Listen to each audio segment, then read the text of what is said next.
Hello everyone, I welcome you all to Foundation Blog. In this video, we are going to discuss ratio and proportion, and we will solve some previous year questions that were asked in previous examinations based on our discussions. Okay, we are going to start the class. So first, we will see ratio. Ratio क्या होता है? Ratio होता है एक comparison, ठीक है, comparison between two और मोर।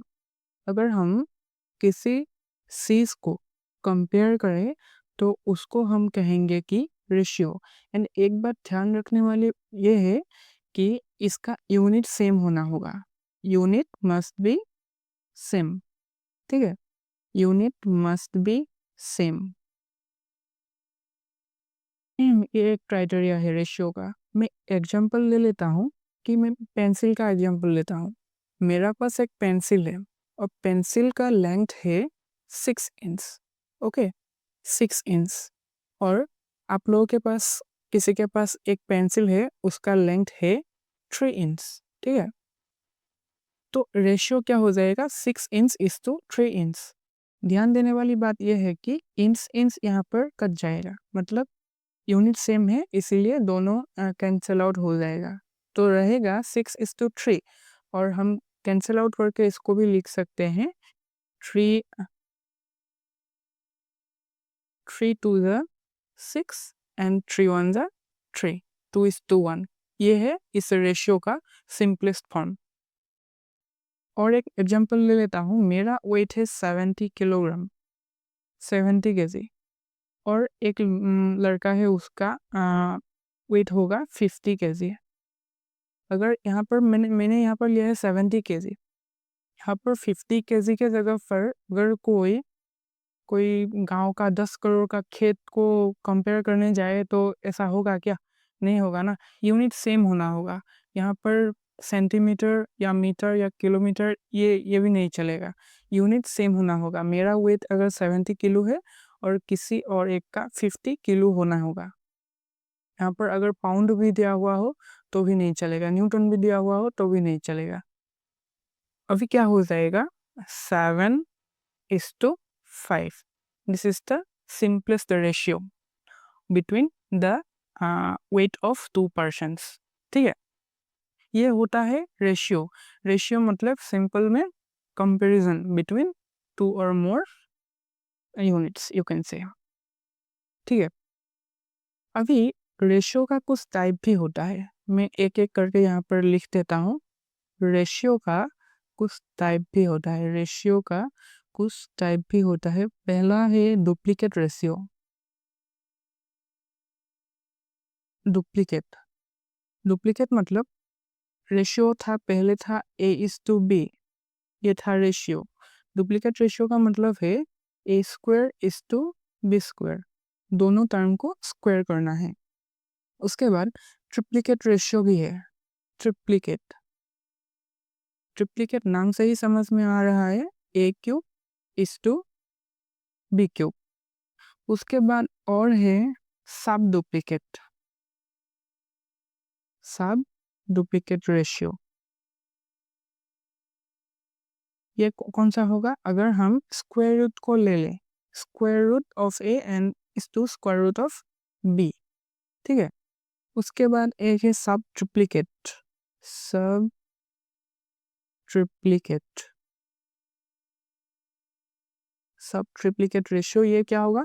अगर हम क्यूब रूट को कंसीडर करें, अगर हम क्यूब रूट को कंसीडर करें, यहाँ पर cube root of A is to cube root of B, ये हो जाएगा सब ट्रिप्लीकेट। इसके अलावा भी और एक रेशियो है, उसका नाम है कंपाउंड रेशियो। कंपाउंड रेशियो मतलब अगर हम दो रेशियो को मल्टीप्लाई करें, अगर हम दो रेशियो को मल्टीप्लाई करें तो मतलब रेशियो को मल्टीप्लाई करने से जो मिलेगा उसको कहेंगे हम कंपाउंड रेशियो। ये होता है, this are the types of ratio theoretical पर। इनमें से ही कभी-कभी क्वेश्चंस भी बनते हैं। एक रेशियो दिया हुआ होगा आप लोगों को, रेशियो दिया हुआ होगा और पूछेगा कि इसका डुप्लीकेट रेशियो क्या है, तो स्क्वायर कर देने से डुप्लीकेट रेशियो मिलेगा। सब डुप्लीकेट भी कभी-कभार पूछा जाता है, तो स्क्वायर रूट लिख देने से हो जाएगा सब डुप्लीकेट। ऐसे ही सब ट्रिप्लिकेट कंपाउंड ऐसे हमें निकालना हो सकता है। अभी हम देखते हैं कंपाउंड रेशियो को, सॉरी प्रोपोर्शन को देखते हैं। प्रोपोर्शन क्या होता है? रेशियो में तो हम लोग कंपेयर कर रहे थे। अगर 2 और मोर इक्वल रेशियो हो तो उसको हम कहेंगे proportion. 2 equal ratio,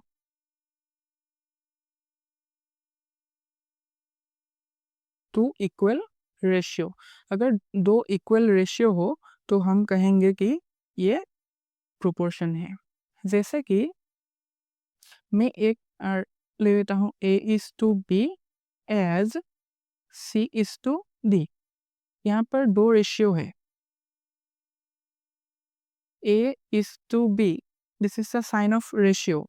A:B as C:D, इसका मतलब होगा A/B is equal to C/D.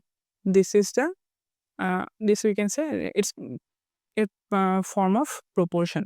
ठीक है, प्रोपोर्शन में 2 रेशियो जब इक्वल होगा तभी हम प्रोपोर्शन कहेंगे।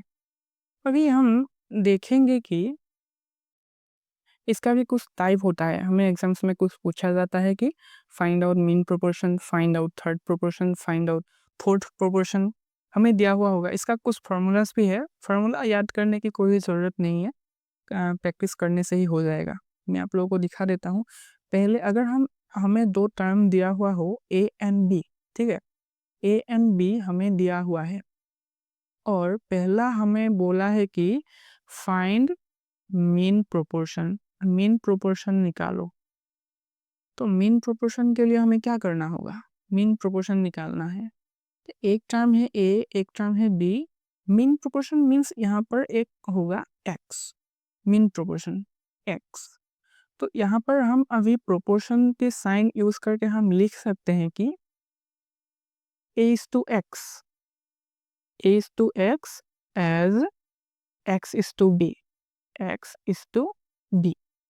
इसको फर्दर हम लिख सकते हैं कि A/x इज इक्वल x/b और क्रॉस मल्टीप्लाई करके हम लिख सकते हैं कि x² इज इक्वल A/b और x जो कि मीन प्रोपोर्शन है, x is equal √A/b।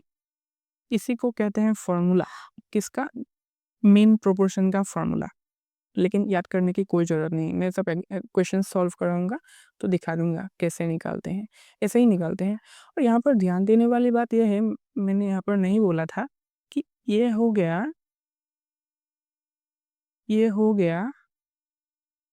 Proportion. यहाँ पर लास्ट दो टर्म को A एंड D, इन दोनों को कहते हैं एक्सट्रीम्स।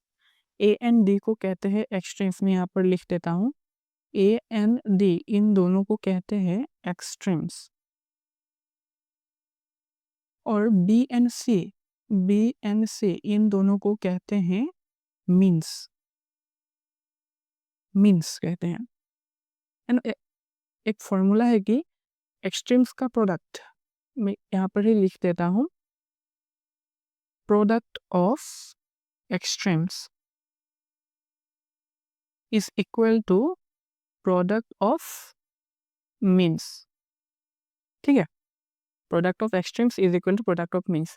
इसीलिए यहाँ पर A/B हो गया x/x² ये मिला है यहाँ से ही।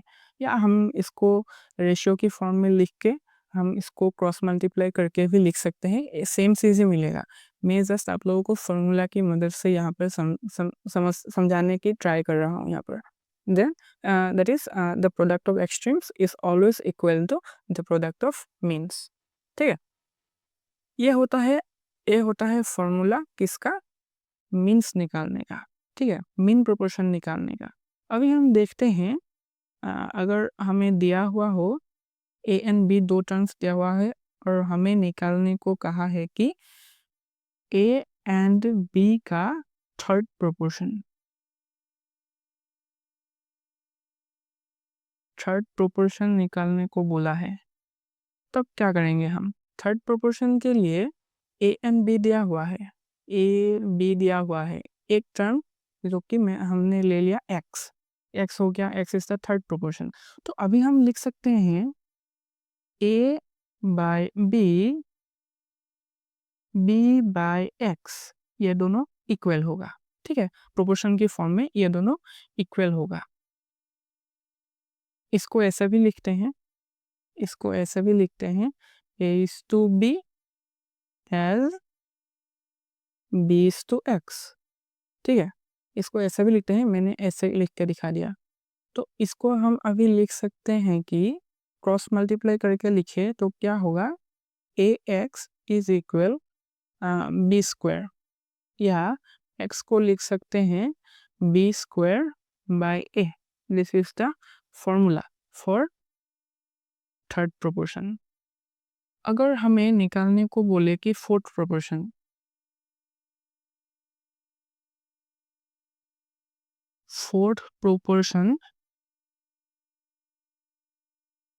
Of A B and C, तीन टर्म्स दिया होगा यहाँ पर फोर्थ प्रोपोर्शन निकालने को बोला है। तो हम क्या करेंगे, ये है ए, ये है बी, ये है सी, और फोर्थ प्रोपोर्शन ले लिया एक्स। तो अभी क्या होगा, ए बाई बी या A is to B will be equal to C by X और सी इज टू एक्स, ये होगा। तो x को क्रॉस मल्टीप्लाई करने से हो जाएगा A C is equal B C, A C नहीं सॉरी, यहाँ पर A X will be equal to B सी।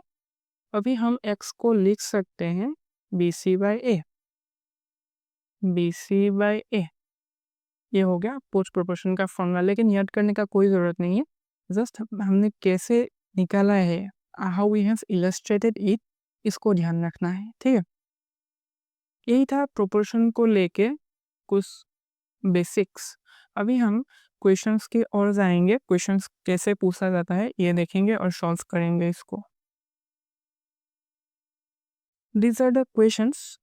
तो पहला क्वेश्चन ले लेता हूँ, the mean proportion of 169 and 144, दो टर्म्स दिया हुआ है 169 एंड 144, इन दोनों का मीन प्रोपोर्शन निकालने को बोला है। मीन प्रोपोर्शन 20 नहीं होगा ना, मीन बोला है तो बीच में होगा। तो अभी हम लिख सकते हैं ऐसे, या फॉर्मूला यूज करके लिख सकते हैं, x इज इक्वल, डायरेक्ट लिख सकते हैं हम 169 इंटू 144, ऐसे लिख सकते हैं हम। अगर हमें फॉर्मूला याद नहीं है तो कैसे करेंगे, 169 और 144 दिया हुआ है, यहाँ पर 169 एंड 144 दिया हुआ है, 20 में ले लिया मीन प्रोपोर्शन। तो अभी क्या करेंगे, 169 by x will be equal to 144 by, sorry यहाँ पर गलत लिखा, यहाँ पर हो जाएगा x by 144, है कि नहीं। तो क्रॉस मल्टीप्लाई करने से हो जाएगा x square is equal to 169 into 144, यहाँ पर स्क्वायर साइन उधर चला जाएगा तो हो जाएगा स्क्वायर रूट, यही है ना, यही मिला हमें फाइनली। तो इसका आंसर क्या हो जाएगा, 169 का स्क्वायर रूट हो जाएगा 13 एंड 144 का 12 13 जा 156, हो गया हमारा आंसर 1, ठीक है, ये हो गया आंसर। अभी सेकंड क्वेश्चंस की ओर चलते हैं, पहले इसको मिटा लेते हैं, स्पेस बना लिया यहाँ पर। आप लोग कॉपी और पेन लेके पूरा से नोट कर लीजिएगा एक बार। Find the mean proportion between 0.04 and 0.0036, 0.0036 36। दोनों का मीन प्रोपोर्शन निकालने को बोला है। ले लिया x का वैल्यू क्या हो जाएगा, √0.04 इंटू 0.0036। ठीक है, ओके। यहाँ पर पॉइंट है, इसका स्क्वायर रूट निकालना है। अभी हमें पॉइंट को छोड़ देना है, तो हो जाएगा क्या, 4। कंसिडर करो कि यहाँ पर सिर्फ 4 है, तो 4 का स्क्वायर रूट कितना होगा, 2। यहाँ पर 36 है, ओनली 36 है, ऐसा कंसिडर करो, पॉइंट को भूल जाओ।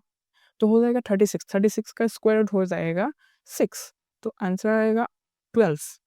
लेकिन यहाँ पर हमें डेसिमल लगाना है। अभी डेसिमल लगाने से क्या हो जाएगा, यहाँ 2, यहाँ पर 2 के आगे डेसिमल, यहाँ पर 4 के आगे डेसिमल, 4 नंबर्स के 4 डिजिट के आगे, तो टोटल हो गया कितना, 6 डिजिट के आगे। तो स्क्वायर रूट का साइन है, हो जाएगा 6 का हाफ, मतलब 3। अभी 3 के आगे कैसे लगाएंगे हम, 12 के आगे एक 0 लगा के पॉइंट को प्लेस करेंगे, हो जाएगा 0.012। 3 के आगे आ गया डेसिमल 0.12, तो ये हो गया आंसर। ठीक है, third question, find the third proportion to 16 and 24। Formula को याद करने की कोई ज़रूरत नहीं है। 16, 24 थर्ड प्रोपोर्शन पूछा है, फर्स्ट, सेकंड एंड थर्ड ले लिया x। ठीक है, थर्ड प्रोपोर्शन ले लिया x, तो यहाँ पर हो जाएगा 16/24। 16/24 will be equal to 24/x।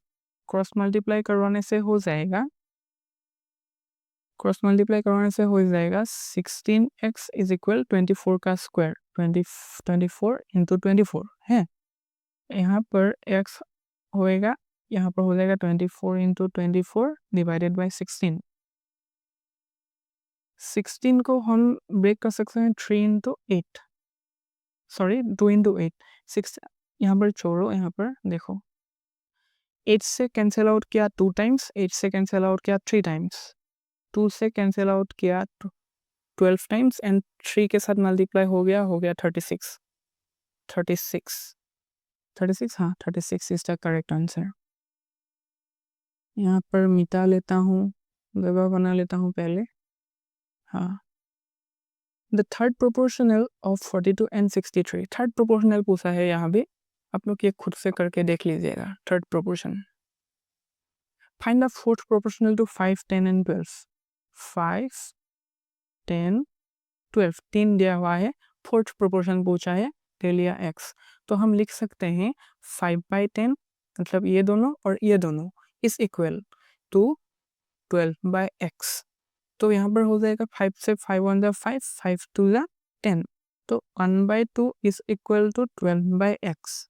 ठीक है, यहाँ पर कितना हो जाएगा, तो x इज इक्वल हो जाएगा 24। क्रॉस मल्टीप्लाई करवा दिया, x इज इक्वल 24। हाँ, आंसर में भी है 24। ठीक है, इसको मिटा लेते हैं एक बार। हाँ, हो गया। Find the fourth proportional to 7, 13 and 21। ये आप लोग खुद से करिएगा, मैंने एक को करके दे लिया आप लोगों को। हाँ, last question, what is the mean proportional between 64 and 4096। Mean proportional पूछा है, मीन प्रोपोर्शनल। एक क्वेश्चन ऐसा भी सॉल्व किया था हमने। तो मीन प्रोपोर्शन क्या हो जाएगा, ले लिया x हो जाएगा इन दोनों का प्रोडक्ट, अंडर रूट इन दोनों का प्रोडक्ट, तो हो जाएगा कितना, 64 इंटू 4096। तो इसमें क्या हो जाएगा, 64 का आएगा 8, 4096 का स्क्वायर रूट। वाह, ये तो काफ़ी साल लगेगा सॉल्व करने में। नहीं लगेगा भाई, हमने ऐसा सॉल्व किया था, ट्रिक्स को देखा था। तो कैसे किया था, तो यहाँ पर पेयरिंग करना था 2-2 करके, लास्ट से 2-2 करके। 6 है, यूनिट डिजिट पर 6 है, तो 6 कब आएगा, किसका स्क्वायर करने से आएगा, हो सकता है 4 का स्क्वायर करने से 6 आए और 6 का स्क्वायर करने से भी 6 आए। तो अभी देखना है 40, ये 40 किन दोनों नंबर्स के स्क्वायर्स के बीच में लाई करेगा। हाँ, ये तो हो जाएगा 5 का 6 का स्क्वायर, 6 का स्क्वायर 36, 7 का स्क्वायर 49। अभी छोटा है 6, छोटा है, तो आंसर हो सकता है 64 या 63। 6 कौन सा होगा? ये देखने के लिए दोनों को मल्टीप्लाई किया था तो 42 आया। 6 7 जा 42 आया। 42 40 से ज़्यादा है, छोटा है, मतलब यहाँ पर 42 ज़्यादा है, 40 छोटा है। 42 से 40 क्या है? छोटा है, तो आंसर छोटा वाला ही होगा। 8 इंटू 64, तो इन दोनों का मल्टीप्लाई करने से हो जाएगा 512। सो 512 इज द करेक्ट आंसर। यही था आज के वीडियो में। हमने रेशियो एंड प्रोपोर्शन को देखा और उसके बेसिस पर जो भी PYQ बन सकते हैं उसको सॉल्व किया। और नेक्स्ट क्लासेस में भी हम लोग रेशियो एंड प्रोपोर्शन को कंटिन्यू करेंगे और कंबाइंड प्रोपोर्शन को भी देखेंगे। और जो भी क्वेश्चंस प्रीवियस ईयर्स में पूछा गया था उन सभी को एक एक करके सॉल्व करेंगे और आप लोगों के लिए भी होमवर्क्स देंगे। ठीक है, तो आज के लिए इतना ही। Thank you.